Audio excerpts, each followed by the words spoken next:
ஸ்ரீமதே ராமானுஜாய நமக. பாகவதர்களே, மார்கழி திங்களின் அமிர்தமான திருப்பாவையின் 20வது பாசுரத்திற்கு உங்களை வரவேற்கிறேன். சென்ற பாசுரத்தில் நப்பின்னையை நோக்கி, உன் கணவனை ஒரு கணம் கூட பிரிய மாட்டாயா, இது உனக்குத் தகுமா என்று சற்று கடுமையாகவே பேசிவிட்டார்கள் ஆய்ச்சியள். அதனால் கண்ணன் முகத்தை திருப்பிக் கொண்டு படுத்துவிட்டானாம். உடனே கோபியர்கள், ஐயோ, நாம் பேசியது தவறோ, கண்ணன் கோபித்துக் கொண்டானே என்று பதறி இப்போது அவனது வீரத்தையும் விஜயத்தையும் பாடி அவனை சமாதானம் செய்கிறார்கள்.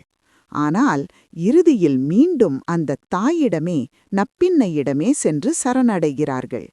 அந்த அற்புதமான நாடகம் இதோ.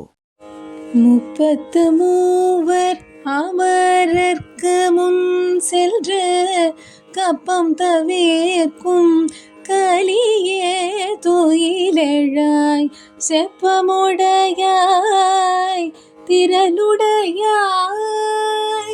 செப்பமுடையாய் திரளுடையாய் செற்றார்க்கு வெப்பம் கொடுக்கும் விமலா துயிலெழாய் செப்பன்னமின் மூலை செவ்வாய் சிறு மருங்குல் நப்பிண்ணை நங்காய் திருவே துயிலெழாய் உக்கமும் தட்டோழியும் தந்துன்மணாளனை உக்கமும் தட்டோழியும் தந்துன்மணாளனை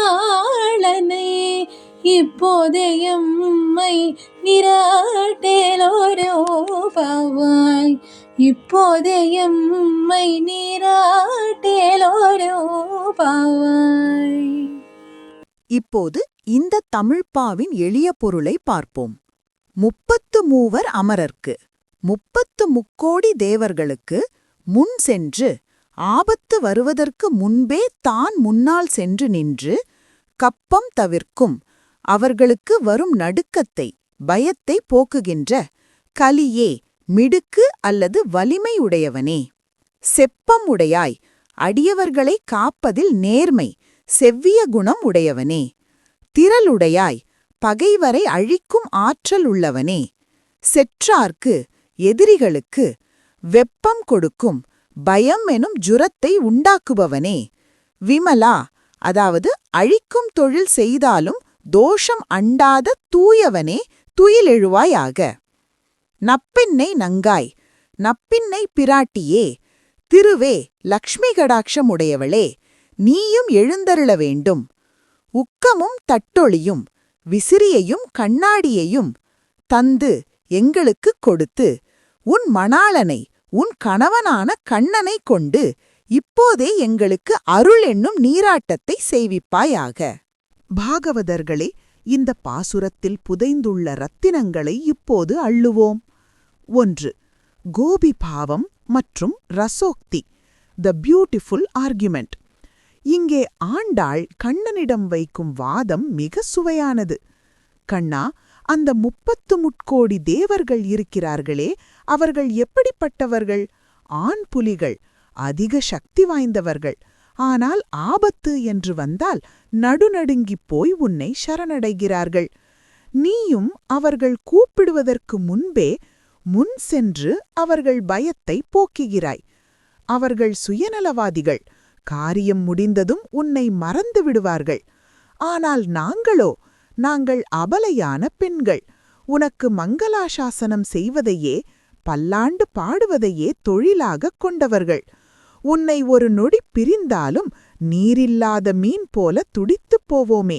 அந்த சுயநல தேவர்களுக்கே நீ இறங்கி வரும்போது உன்னையே உயிராக நினைக்கும் எங்களுக்கு முகம் காட்டாமல் இருக்கலாமா என்று கேட்கிறார்கள்.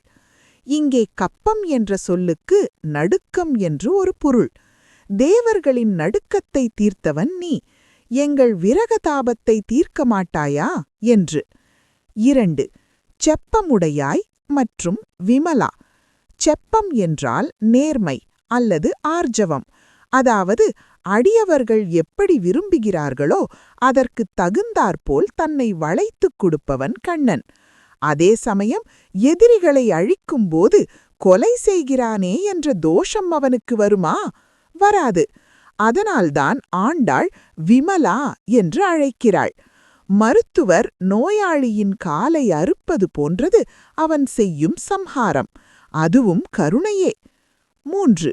நப்பின்னையிடம் சரணாகதி. The role of mother. Kannan எழுந்திருக்கவில்லை என்றதும் கோபியர்கள் மீண்டும் நப்பின்னையிடம் திரும்புகிறார்கள். அம்மா, நீயே கதி, நீ எழுந்திரு.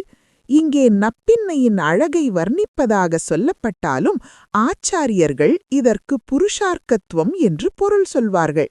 அதாவது, நாம் நேராக இறைவனிடம் செல்ல முடியாது. தாயார் சிபாரிசு செய்தால்தான் பெருமாள் நம்மை ஏற்பார்.